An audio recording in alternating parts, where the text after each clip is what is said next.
Hello and welcome to another edition of From the Pastor's Heart.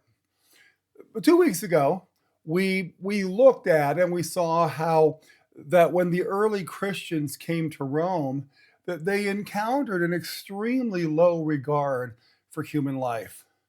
But that wasn't the only moral depravity that confronted them.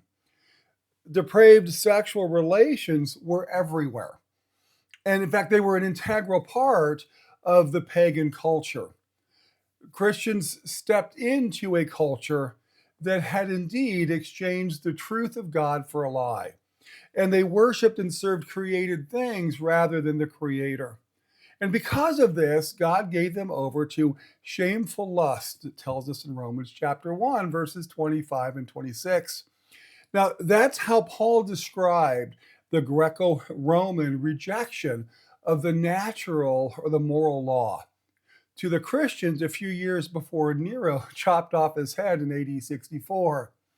So today, as we continue in these longer form talks on From the Pastor's Heart, I want to talk with you about how Christianity changed the world, specifically regarding sexual morality.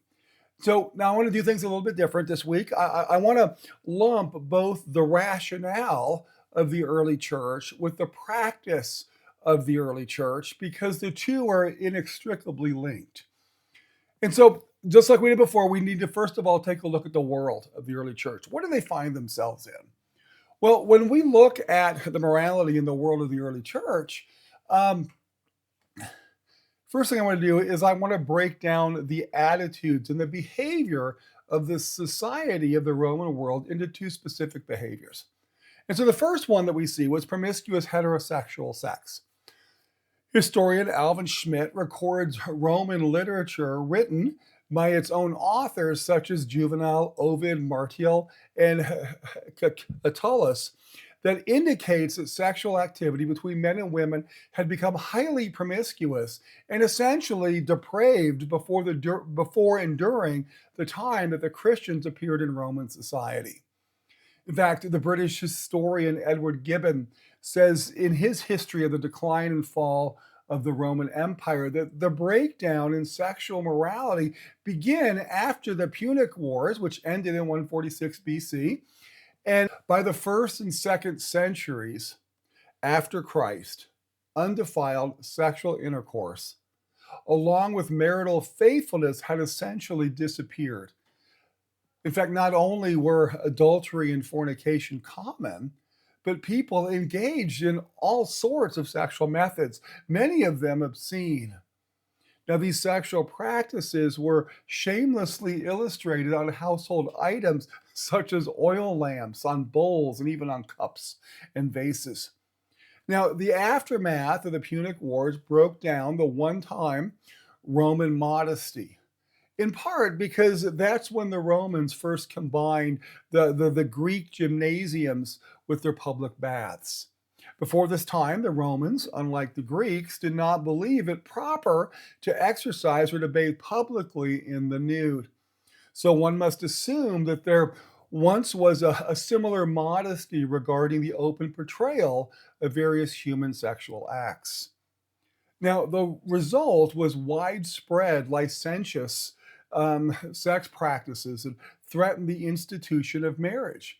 And so Caesar Augustus in 18 BC enacted Lex Julia de Adulteralis, a law that tried to curb the people's addiction to widespread illicit sex. In fact, now this law had little effect, however, perhaps because it only punished the married women in an adulterous act. That Roman marriages had greatly deteriorated and they had become loose and voluntary compact. And religious and civil rights were no longer essential. Marriage was detested as a disagreeable necessity. Now, since people had become obsessed with sex, marital unions were very short lived and divorce was rampant. So, the concept of free sex decimated lives, especially women, because there was essentially nothing that was off limits in the first century Roman world. Heterosexual sin, however, was not the only problem. For also we see in the Roman world this the widespread practice of homosexuality. In addition to the depraved heterosexual sex acts of the Romans and the uninhibited portrayal of those acts, there was the widespread problem of homosexual sex. The latter went well beyond two male adults or females sexually cohabitating with one another. So we actually essentially had two issues, and the first one would be pedophilia. Many people today know that the Greeks were notorious for their homosexual behavior, but often they don't know that the Greek homosexual sex was primarily pederasty or pedophilia. That is, with a young man having sex with either a young boy who was commonly between 12 and 16 years of age, but the Romans continued this same practice. Roman literature, both before and after the birth of Christ, has numerous references, similar to Greek writings, showing that this kind of homosexual behavior was widespread and common. Now, that Roman homosexuality was largely pederastic is understood by the poet Martial. He's rather explicit and unembarrassed in referring to it. To Phaedrus, he writes, "You sleep with well endowed boys." To another, he wrote, "You do it with long haired boys whom you have procured for yourself with your wife's dowry." Florence Dupont, a modern historian, writes that the Romans were in fact so obsessed with pederasty that beardless youths had to be prohibited from taking part in Saturnalia, a festival in honor of Saturn, the harvest god, in order to protect their virtue. And according to Martial, young boys were not only abused by adult men, but also by women, unfortunately. So first we see the pedophilia and pederasty, but we also see a rise and a widespread practice of adult homosexuality. Now, it should not be surprised that in a society where abusing children was mainstream, that adult homosexuality was also an accepted practice. In fact, this was the world in which the early church finds itself. And I think it's worth noting that not a lot has changed, has it? And so I want to take a look at how the early church made an impact for good in its sphere of influence. You see, it's into this immoral sexual environment. Here came the Christians with a radically different sexual ethic and lifestyle, one which held that sex between an unmarried man and women was sinful and was contrary to one of God's 10 commandments: you shall not commit adultery, in Exodus chapter 20, verse 14. You see, only sex between a married man and a married woman was God pleasing. And so the Christians took seriously the words of the epistle to the Hebrews that said marriage should be honored by all and the marriage bed kept pure. For God will judge the adulterer and all the sexual immoral. They believed that. And so to Christians, sex between husband and wife was an expression of mutual love and respect, not a self-serving, lustful gratification. In fact, the Apostle Paul told the Corinthian Christians that the husband should fulfill his marital duty to his wife, and likewise the wife to her husband, in 1 Corinthians chapter 7. So a Christian man and wife were obligated to submit to one another out of reverence for Christ in Ephesians 5:21.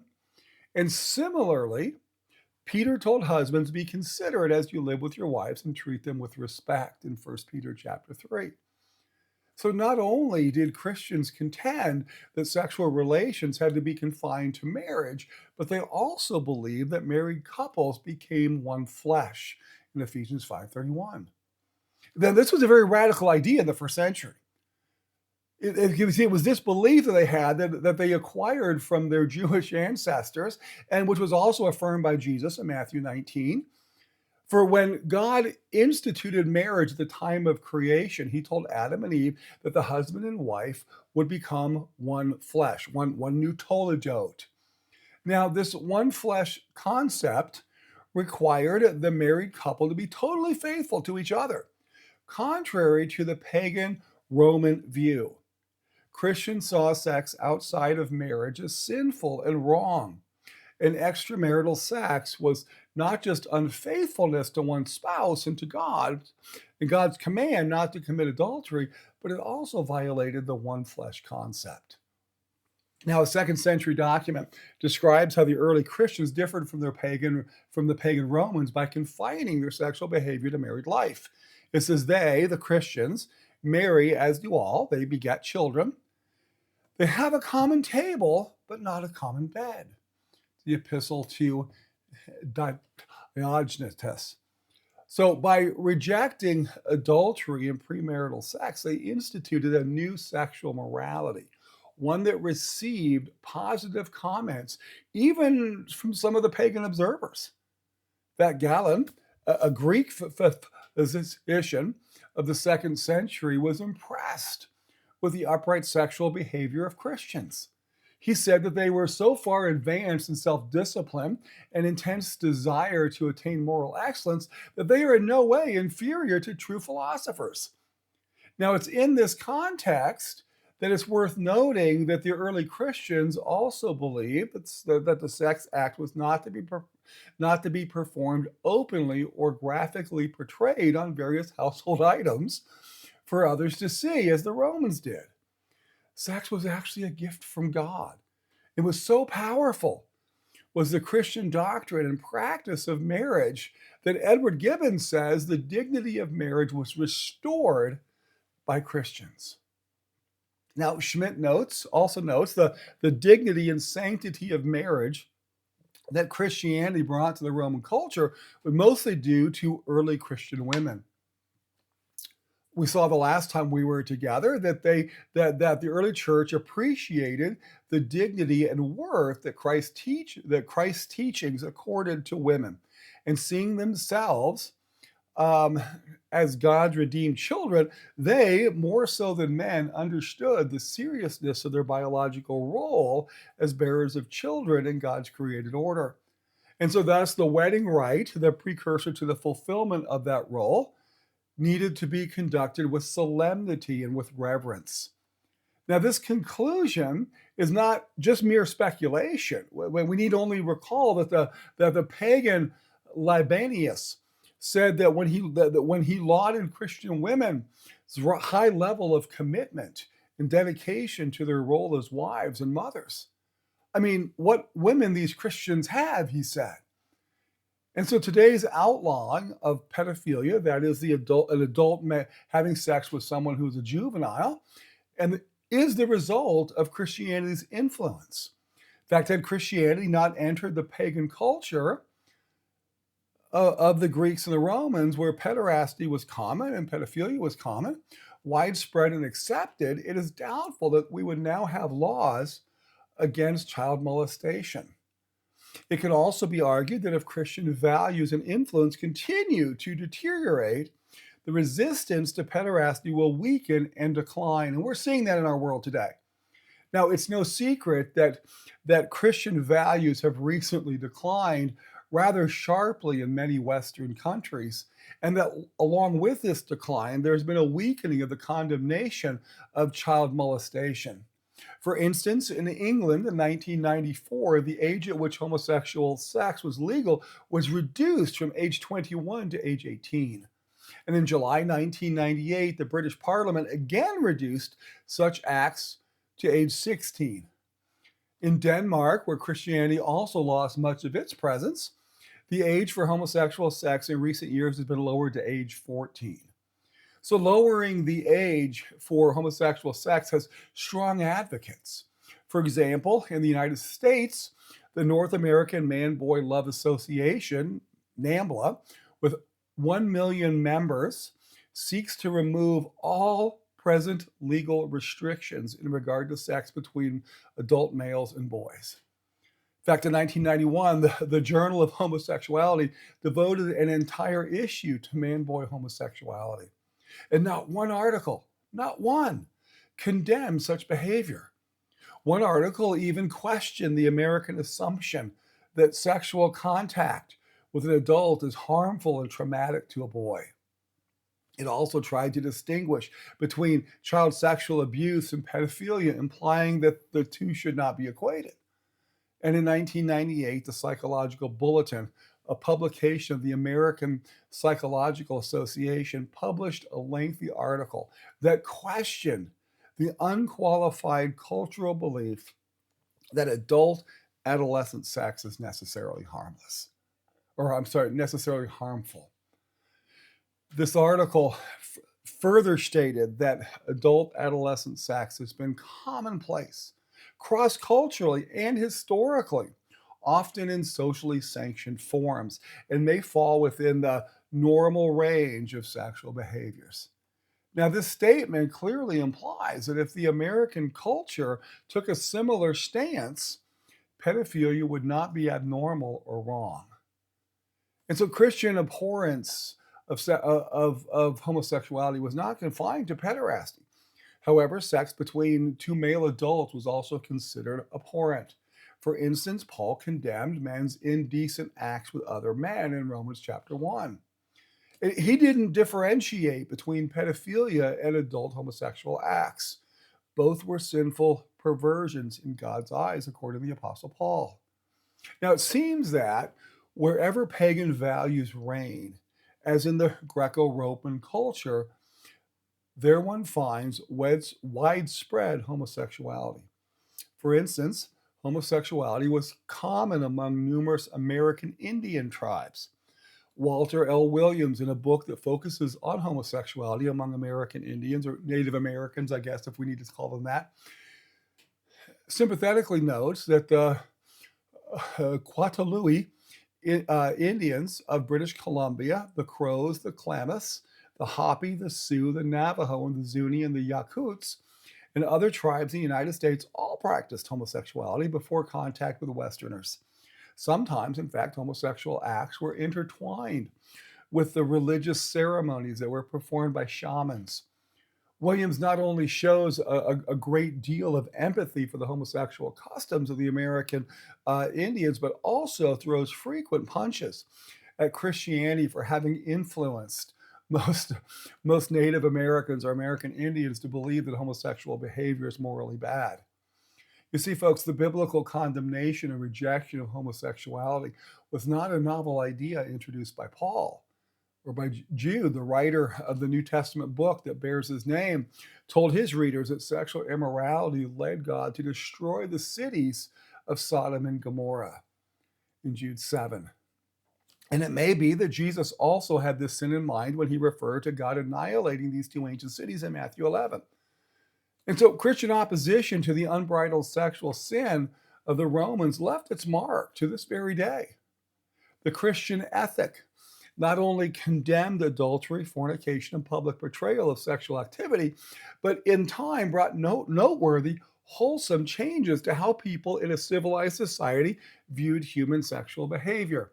Again, Edward Gibbon, the famous historian of the Roman Empire, said that the Romans were the masters of the world. Ironically, however, they were incapable of mastering their own sexual lusts and passions.